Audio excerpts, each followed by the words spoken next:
We always talk about we can catch redfish 365 days a year. We're gonna put that to the test today. I got this new little Dorado micro skiff because it fits a style of fishing that I love to do, sight fishing reds. I mean, this could be my favorite boat I've ever had. Right there. Oh yeah, two of them right there. He had a plan. He stuck me up there when the light was low and it was the coldest. We swap out. He's up there for just a few minutes. Boom, hooks a fish up. Got him. Look at that. Just typical Justin.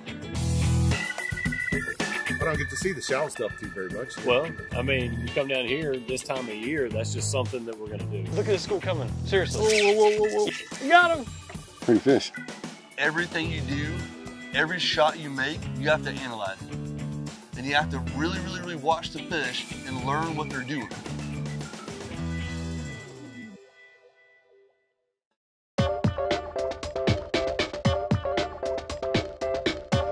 Yeah, look at that!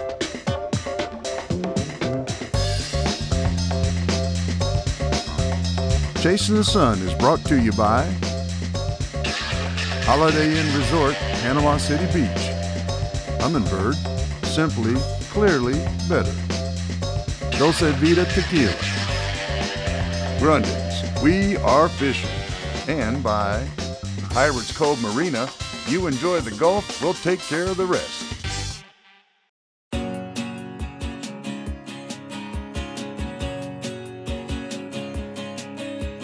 Well, Kyle, we always talk about we can catch redfish 365 days a year.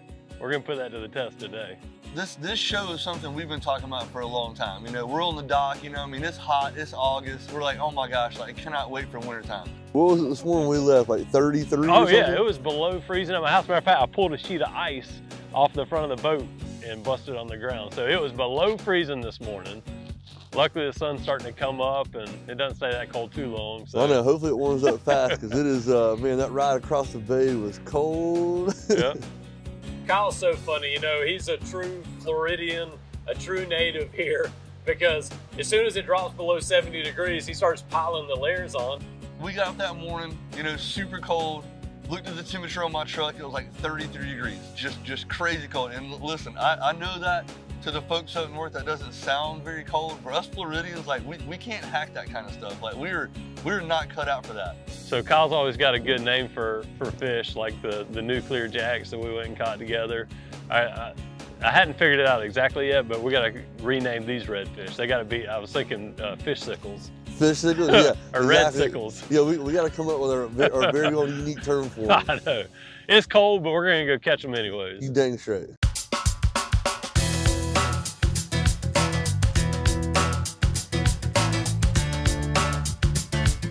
I got this new little Dorado micro skiff because it fits a style of fishing that I love to do, sight fishing reds, you know? But it does it in a way that's a little different than the paddleboard fishing and a little bit different from our typical skiff fishing. That's why I call it a micro skiff. Justin busts out with, oh yeah, I ordered a new micro skiff. I'm like, what? Like you're gonna get a micro skiff? I'm like, that's awesome. I said, man, we've got to go back there and go do a show in that shallow water stuff when those tides get, you know, super low, those negative tides. I mean, we got to go do that show. So, I mean, this is something me and him have been, you know, kicking around for a long time.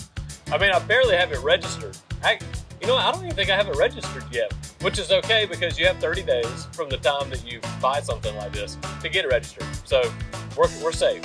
I don't even have the polling platform on this boat yet, which is our primary method of moving this boat around. So you wonder, like, wait, you don't even have it registered, you don't even have the polling platform on there yet, you don't even have the right motor on it yet. Why are you taking it fishing? Because this is a micro skiff. Simplicity is what this is about. This is basically a giant paddleboard that doesn't need a lot of stuff.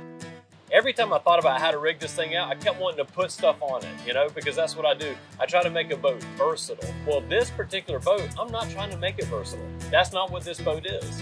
This micro skiff is designed to sight fish, redfish in super shallow water. This is set to fill a void between the paddleboard and a normal polling skiff. I mean, this could be my favorite boat I've ever had, which is funny because, you know, it's definitely not the biggest, the nicest. Really, there's not much to it at all. And in a sense, that's what makes it so fun.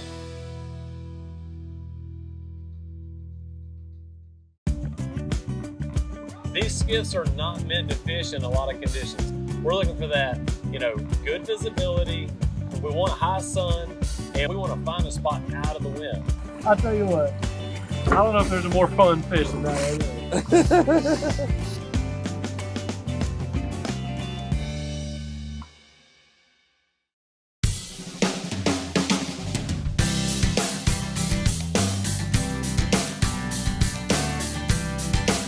So knowing Justin, of course, like he's got a game plan. He's gonna, I feel like he's gonna do something that's gonna, set himself up for a little bit, and in some way to pick on me, right? He puts me up there first, okay? I mean, the sun's barely up. It's cold. I mean, this is first light. I mean, I can't cast. I got so much clothes on. The sun's still down, so you can barely even see anything. And I try to throw at something, and I miss it. Oh man! How can you not see these fish or whatever not? Of course, he's on the back, on a platform. He's elevated, so he can see things a little better than me. Oh, they're 1 o'clock. 1 o'clock. Get it right. On the sand, right here. Facing away. Yep. Oh my gosh, that's the hardest cast I've ever seen. I know that guy. He had a plan. He stuck me up there when the light was low and it was the coldest and it was the windiest, and I had all the dang clothes on, okay? We swap out. He jumps on the front of the boat. He's up there for just a few minutes, sees a fish, boom, puts a fish up.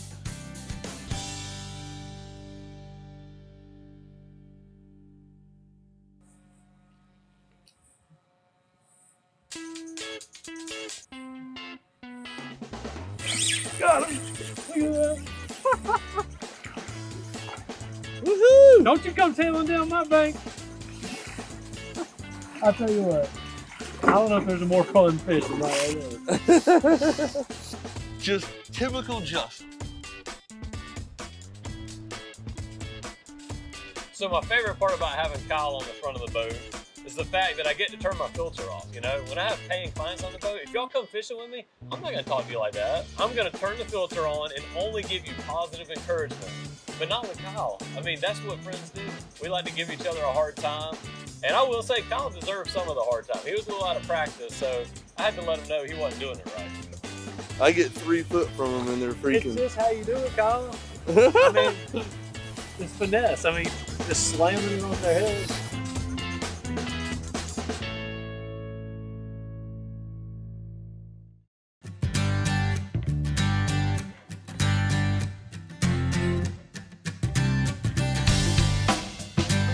These skiffs are not meant to fish in a lot of conditions.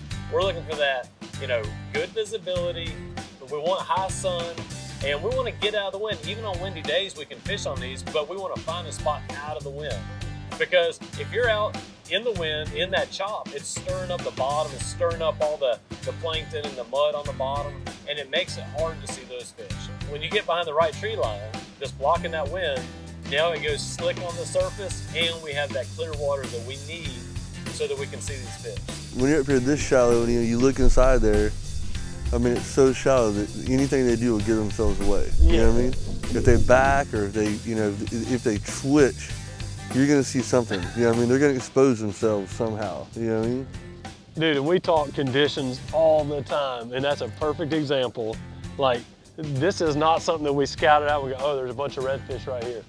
This is nothing more than, it's actually a really windy day. I mean, it doesn't look like it here because we put ourselves in the right scenario. These fish that we were fishing today, I mean, they were so shallow, they were so sensitive, and everything you do, every shot you make, you have to analyze it. You have to tell yourself, okay, is he moving left? Is he gonna turn back to the right? Do I need to put it 2 foot? Do I need to put it 3 foot?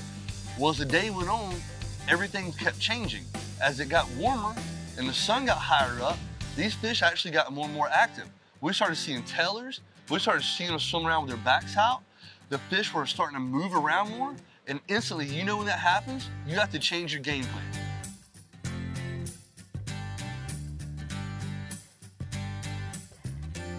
When you're that close, you have to play the game even smarter.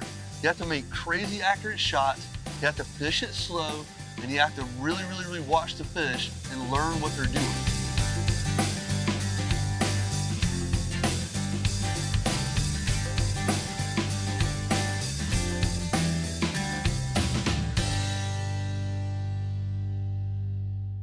It's a different dynamic with Kyle than it is with Travis, because when Travis comes into town, these are basically new waters to him. He has fished here some in the past, but not too often. And right inside of his mouth. There's something special about those mornings, just kind of watching the water come to life. Well, it's magic out here. Peaceful, serenity, super calm. Everything's kind of chill. You can see everything.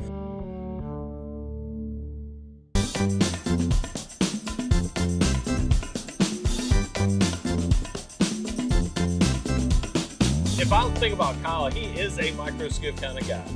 He loves fly fishing, he loves shallow water redfish. Everything this micro skiff is built for is what Kyle does. I mean, he actually runs guided trips doing this. Well, you look at Travis, Travis doesn't look like a micro skiff kind of guy. But when I threw the idea out to Travis, he was all for it. We got him on a paddleboard. It depends on what your ultimate goal is. That's right. Just enough drag to make it fun. This water's so easy to pole in. It's all about fooling them. I get to see one fish eat. I've accomplished my goal for the day. So if we can get Travis on a paddleboard, certainly Travis on an actual boat on this micro skiff is going to be way better for him than the paddleboard.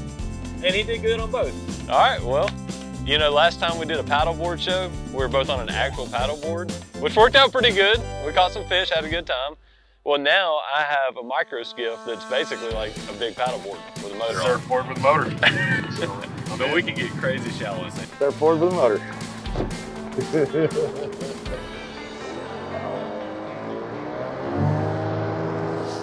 You know, me and Kyle grew up fishing these same waters together. We've been guiding together out of the same dock pretty much our entire careers. It's a different dynamic with Kyle than it is with Travis, because when Travis comes into town, these are basically new waters to him. He has fished here some in the past, but not too often. So when I have Travis, it's almost more like a guide trip for me, because I'm taking somebody that is not real familiar with the area, and I'm trying to show them these different places. Where with Kyle, I mean, he knows, I mean, I'm going to tell him anyways, just because me and Kyle like to give each other crap all the time. Another one right there. Did you catch one already? But other than that, you know, I mean, me and Kyle are going to kind of be on the same page. With Travis, a little different story. You know, I'm trying to kind of start from the beginning, just like I would on a guide trip, and explain the setup, explain how we're going to throw to them, and what we're going to have to do to catch these fish. It's kind of easing away a little bit. Just past that little white sandy spot. Oh, we're about on them. Point your rod out there. Point your rod out. Go to the right. All right, right there.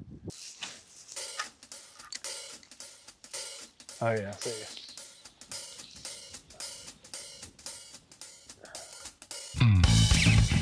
you. Got him. Yeah. Feels like a little bulldog red. I thought I heard him pop up on the surface like a dang trout.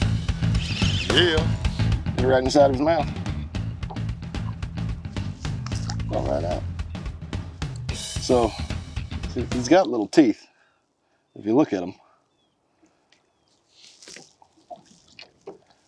Pretty fish. Cute little bugger. So what's the blue on their tails? That's a good question, you know. I've heard people say they feed on a lot of shrimp and there's iodine in the shrimp and that makes it turn blue, but I'll be honest with you, I have no idea if that's true or not.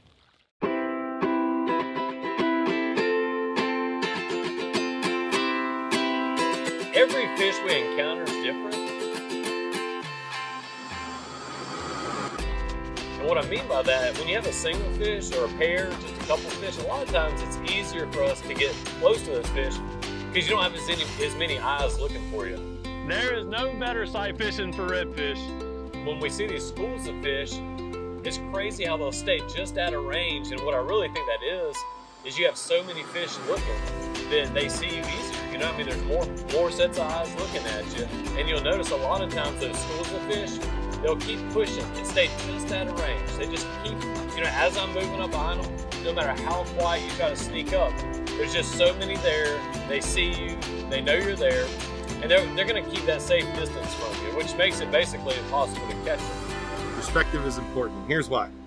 I'm on the bow of the boat and I see 2, 3, 4 fish, but I can't see the actual schools. These guys have gotten so good at evading us over the years that they are literally staying at the edge of my casting range. And so without visual confirmation, we know there's a bunch of fish, but we don't know exactly how many fish there were. What was cool was once we got the drone up there, just trying to film the stuff, And all of a sudden we realize we're throwing at basically the tail end of the school. Yeah, we're barely clipping the edge of them, which is what you want to do. You don't want to get in the school and push them around and let them know you're there and splat the lure right in the middle of them. They'll all freak out and split, as you will see. Suck. But no, it was so cool to see like those, you know, little groups of 4 and 5 fish that were throwing it. We thought that basically that was the school. You see other movement stuff, you don't know if it's mullet or what it may be. All the rest of that commotion, then in fact, that's all redfish out. Be nice. Play nice. Play nice. Here we are. There's something special about those mornings, just kind of watching the water come to life. As the sun comes up, the visibility gets better. The water temp starts to warm up on those flats, and then the life, I mean, you can see it in the grass, you know, you see fish and stuff start moving around. Well, it's magic out, you know, peaceful, serenity, super calm, everything's kind of chill, you can see everything. We're being quiet, they're being stealthy and moving around a little bit, and as the day progresses, you start hearing pops and smacks, and things start moving and picking up, and, you know, it's absolutely one of the most calming things to do. Beautiful. Take off. Boom. Great way to end the day. Me and Travis wanted to have a little fun at the new sports complex. I thought, you know what? What's more fun than a home run derby? Goodbye.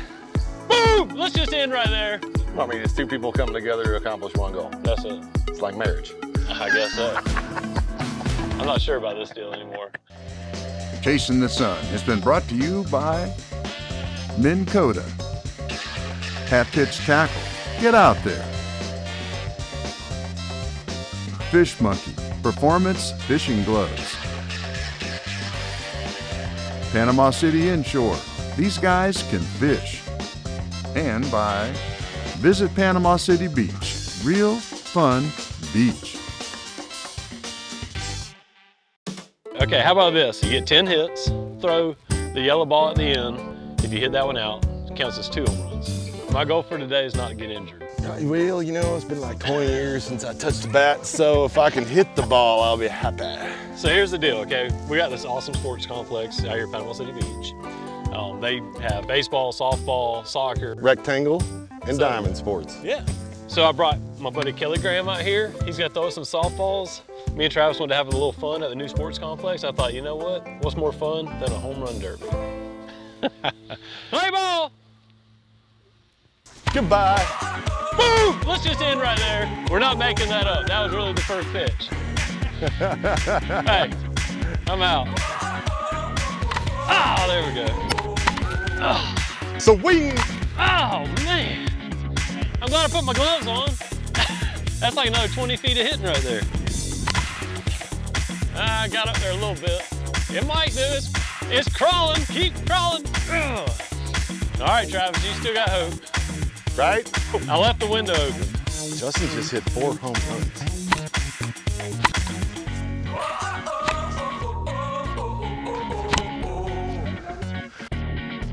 There we go. Uh-oh.